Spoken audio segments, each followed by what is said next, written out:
오늘 말씀 3일 3야라는 제목으로 하나님 말씀 보도록 하겠습니다. 오늘의 말씀은 1장 17절 말씀과 연결이 되겠습니다.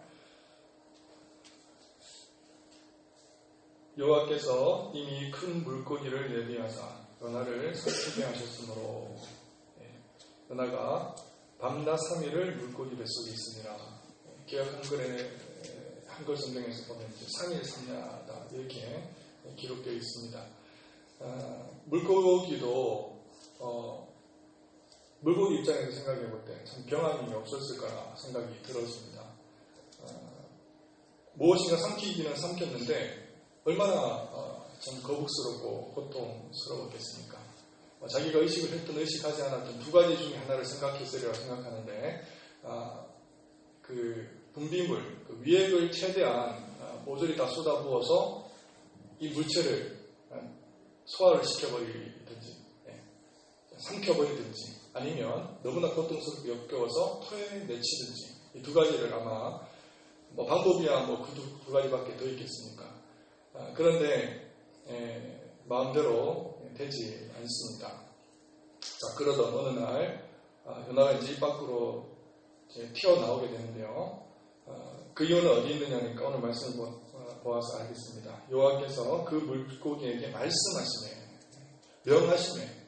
명하게 됨으로 말미암아 물고기도 연하를 삼킨 물고기도 어쩔 수 없이 별 수 없이 토해낼 수밖에 없었다 하는 것입니다. 무덤이 예수 그리스도를 가두어 둔 지도 벌써 3일이 지났습니다. 죽음의 사자가 무덤에 들어온 예수를 어찌하든지 끝까지 붙들어 두려고 아마 발버둥을 쳤을 것입니다. 자, 이제 죽음은 자신의 승리라고 생각하고 환호성을 외치고 있었겠죠. 그러나 이제 무덤마저도 죽음마저도 어찌할 수 없는 상황에 이제 다다르게 됩니다. 하나님께서 말씀하십니다. 하나님께서 명하십니다. 예수를 토하라. 자, 무덤은 예수를 더 이상 머물게 할 수 없었습니다. 가둘 수가 없었던 것이죠. 자, 이로써 예수 그리스도는 죽음의 권세를 이기시고 사망 권세를 무찌르시고 마침내 승리하시게 되는 것을 우리가 보게 됩니다. 자, 더 이상 사망 권세가 그를 짓이길 수가 없었던 것이죠. 이것이 바로 부활의 영광입니다. 자, 죽음을 극복하시고 사망 권세를 이기신 우리 주 예수 그리스도의 영광을 이미 수백 년 전에 우리 하나님께서 그림처럼 아주 예쁘게 이제 그 예표라고 하죠. 상징이라고 얘기도 하는데 먼저 그려두신 것입니다. 역사 속에서 마련해 두신 것입니다. 이런 일들이 있을 것이다. 이런 인간에게 있어서 실은 가장 어떻게 보면 강력한 원수라고 할 수 있을까요? 아니면 막강한 대적이라고 얘기를 할 수 있을까요? 어쨌든 위협적인 존재 중에 위협적인 존재는 다름 아닌 죽음이라고 하는 것이죠. 실은 우리가 태어나면서부터 우리가 이제 나이를 먹게 되는 것은 어쩌면 우리가 이제 인생을 허비하면서 점점점 이제 죽음을 향해서 달려가는 것이거든요. 죽음을 향해 달려가는데 많은 사람들은 죽음에 다다르지 않기 위해서 별의별 수를 다 쓴다고는 하지만 별 수 없는 것이죠. 실은 죽을 수밖에 없는 것입니다. 많은 현상들이 실은 죽음의 현상 중에 하나거든요. 우리가 병들고 아프고 또 괴로워하고 고통스러워하는 모든 것들이 어떻게 보면 죽음의 하나의 현상들입니다. 우리가 죽을 수밖에 없는 존재들이기 때문에 겪어야만 하는 그런 일들이다. 그렇게 우리가 생각해 볼 수 있겠는데요. 그러나 우리 주 예수 그리스도 안에 있는 하나님의 백성, 하나님의 자녀들은 죽음을 능히 극복할 수 있습니다. 우리는 정복할 수 있습니다. 승리할 수 있습니다. 제가 공교롭게도 지난주에도 제가 이제 그 말씀을 전하면서 천성을 향해서 본향을 향해서 나아가는 성도라는 제목으로 주제를 가지고 이렇게 말씀을 전했습니다만은 죽음을 제가 언급을 했죠. 실은 죽음의 관문을 지나야 된다 그렇게 말씀을 드렸는데 좀 익숙했으면 좋겠어요. 이런 주제들이 뭐 복음이라고 하는 것이 원래 죽음을 정복하고 죽음을 극복한 예수 그리스도의 승리가 아니겠습니까? 그래서 우리는 이런 어떤 뭐 나이를 상관하지 않고 또 어떤 환경이나 여건을 고려하지 않고 이런 어떤 주제들이 이런 어떤 대화들이 좀 일상적이었으면 좋겠다 그런 생각을 좀 하게 됩니다. 제가 이제 고무적으로 느꼈던 것 중에 하나가 뭐냐면 제가 이번에 이제 명절을 지내면서 저희 부모님들이 상경을 하셨거든요.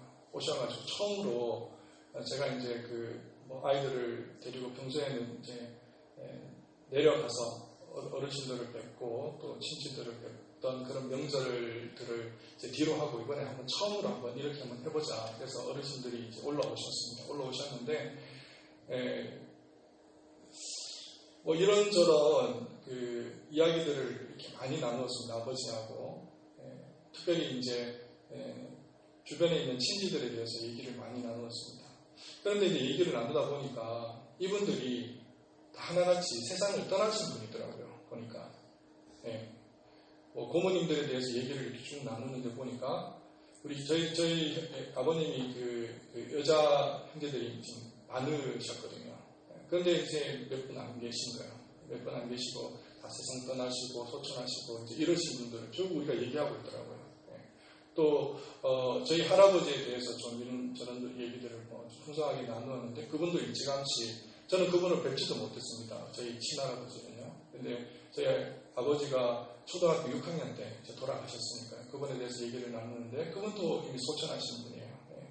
죽음에 대해서 지금 우리가 자연스럽게 얘기를 하고 있는 것이죠. 또 그러다가 또 아버님께서는 이제 이런 주제를 가지고 얘기를 하시는 겁니다.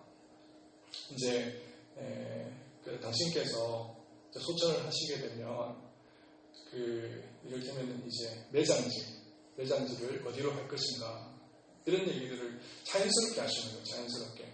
예전에는 좀 껄끄러워하시거나 거북스러워하셨는데 뭐 외갓집에 뭐 조그만 밭이 있는데 그곳으로 옮길 건지 아니면 매장지를 구입을 해서 그곳으로 옮길 건지 이런 얘기들을 자연스럽게 하시는 걸 보고 속으로는 실은 제가 자녀된 입장에서 예전에는 그런 생각을 했습니다. 아버님께서 그런 얘기를 하실 때 저는 굳고 이제 완류를 했거든요. 굳이 그런 얘기를 하실 필요가 있겠습니까? 이제 이런 식이었는데 올해는 아버님께서 그런 말씀을 하시는데 제가 한편으로 너무 흐뭇하더라고요. 너무 감사하고 연세가 드셨음에도 불구하고 그런 주제들을 자연스럽게 얘기하실 수 있는 또 물론 그런 때가 오기는 온다고는 제가 들었습니다만 그런 어떤 모습들을 바라보면서 저는 한편으로 아버님께서 이 죽음을 이제 두려워하지 않는 그런 단계까지 오셨구나 그런 생각을 조금은 해보게 되었습니다. 그렇습니다. 우리의 연수가 70이요 강건하면 80이라도 그 연수의 자랑은 수고와 슬픔이요 신속히 감히 우리가 날아가나이다. 그렇게 말씀을 주고 있고요. 호흡이 코에 있으니 수에 칠 가치도 없느니라. 그렇게 얘기하고 있습니다. 자, 우리 하나님께서 우리에게 70이라는 인생을 주시고 또 강건하면 80 이제는 이제 백수를 살아가는 시대를 살아가는데 이 시대를 우리에게 허락하신 것은 무엇 때문에 허락하셨습니까? 이 땅이 영원하다 아니면 무궁하다 이것이 나의 본향이다 그런 생각 가지고 살라고 하나님께서 허락하셨습니까? 아닌 거죠. 샘플을 주신 거예요. 샘플 모델을 딱 주신 겁니다. 자, 이렇게 사는 방식을 영원히 살 수 있는 방식으로 이 땅이 끝이 아니고 우리가 영원한 세상이 있기 때문에 그것을 향해서 달려갈 때 이걸 모델로 삼아서 살아가더라. 그런 의미로 하나님께서 선물로 주신 거거든요. 그러니까 이때 우리가 주님을 만나서 그분의 정말 그 영광스러운 그 부활의 영광을 우리가 맛보고 그분과 연합되어진 놀라운 하나님의 은혜의 은총에 우리가 정말 참여하게 되었을 때 우리는 정말 말로 다 할 수 없는 우리가 또 헤아릴 수 없는 그런 하나님의 놀라우신 영원한 생명 가운데 우리가 갈 수 있게 되는 것입니다. 우리는 더 이상 죽음을 두려워하지 않습니다. 겁내지 않습니다. 나는 부활이요 생명이니 나를 믿는 자는 죽어도 살겠고 무릇 살아서 믿는 자는 영원히 죽지 아니하리라. 곧 살아있는 자라 내가 전에 죽었었노라. 볼지어다 이제 세세토록 살아있어 사망과 음부의 열쇠를 가졌노라. 주께서 하시는 말씀입니다. 아담을 향해서 주님께서 우리 하나님께서 하신 말씀이 있습니다. 실과를 선악을 알게 하는 과실을 따먹게 될 때에는 어떻게 된다고 이렇게 말씀하셨습니까? 정령 죽으리라. 정령 죽으리라. 정령 죽을 수밖에 없는 운명을 우리는 이 땅에 태어나면서부터 타고난 인물들입니다. 그렇죠? 네. 그래서 그 사망의 권세, 죽을 수밖에 없도록 하신 그 사망의 권세를 하나님께서 누구에게 일시적으로 부여하시고 맡겨주셨습니까? 네. 사단에게. 네. 이 땅을 살아가는 동안에 사단에게 일단 일시적으로 부여를 하신 거예요. 사망의 권세를 사단이 가질 수 있도록 하나님께서 허락해 주신 것입니다. 그래서 수많은 사람들이 이 땅에 태어나지만 그 모든 사람들은 사단의 권세 안에 놓였기 때문에 죄의 종노릇하고 죽음의 종노릇 가운데 있기 때문에 누구나 다 죽을 수밖에 없는 것입니다. 사단의 권세 안에 놓여있기 때문에. 자, 그런데 이제 주님께서 부활하셨습니다. 부활하신 이후에 하나님께서는 이 음부의 권세, 음부의 열쇠를 이제 누구에게 주셨습니까? 누구에게 부여하셨습니까? 예, 우리 주 예수 그리스도에게 부여를 하신 것입니다. 주신 것입니다. 자, 이러니까 이제 음부의 권세가 이제는 사단의 권세가 되지 않고 우리 주님의 권세가 되었기 때문에 그를 믿고 영접하는 자마다는 어떻게 되어지는 겁니까? 영원히 살 수 있는, 그리고 이 땅에서 그분을 영접한 사람들은 죽지 않고 살 수 있는 권세를 우리가 누리게 된다고 하는 것입니다. 이 놀라운 은혜를 우리 하나님께서 허락해 주셨습니다. 사망이 우리의 왕노릇하지 못하게 하기 위해서 사망을 이기신 우리 주님을 우리가 바라보게 되는 것입니다. 이를 위해서 우리 하나님께서 이런 어떤 역사적인 사건들이 일어날 것을 미리 내다보시고 수백 년 전에 그 나라고 하는 인물을 통해서 먼저 예표해 두신 것입니다. 자, 한번 보시기 바랍니다. 요나서를 보시면 예수 그리스도와 이어지지 않는 요나서라고 생각을 해보시면 어떻습니까? 너무 황당하기 그지없는 거의 지어낸 이야기나 이소부화나 옛날 이야기 같은 그런 스토리 아니겠습니까? 큰 물고기에 사람이 어떻게 지체만 사람이 들어갈 수가 있습니까? 그러다가 하나님의 명령을 통해서 토해낸 친구를 받아서 뛰쳐나왔다. 이런 이야기가 무슨 의미가 있겠냐는 겁니다. 그러나 예수 그리스도가 되시기 때문에 십자가에 달려 죽으시고 장사 지낸 바 3일 만에 무덤의 근세를 빼치시고 이 땅에 부활하신 그 놀라우신 우리 주 예수 그리스도가 되시기 때문에 이 메시지가 살아 역사하고 우리 이 시간에도 꿈틀거릴 수가 있게 되는 것입니다. 사랑하는 성도 여러분, 오늘의 말씀을 우리가 생각을 해볼 때 놀라우신 하나님의 은혜와 은총을 우리가 생각하고 또 감사하지 않을 수가 없습니다. 자, 부활의 영광을 우리가 알게 됩니다. 부활의 영광을 알게 됩니다. 자, 이제 17절과 이제 20절, 이게 이제 한 토막이거든요. 그래서 요나의 기도라고 이렇게 이끌어지는 본문 말씀이 이제 한 토막입니다. 근데 이 한 토막을 두고 앞뒤의 조항이나 상황을 우리 한번 살펴보도록 하겠습니다. 어떤 일들이 일어나게 되는가.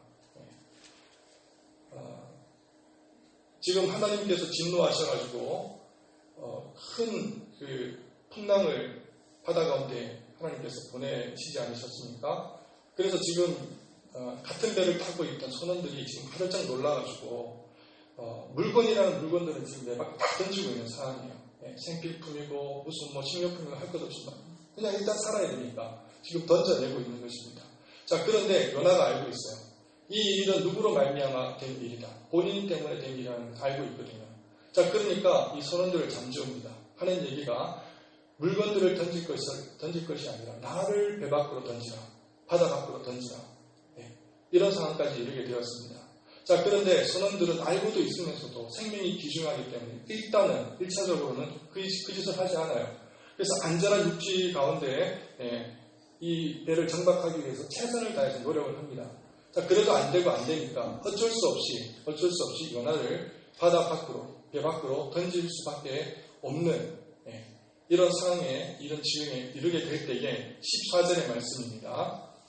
여호와여 구하고 구하오니 이 사람의 생명 때문에 우리를 멸망시키지 마옵소서.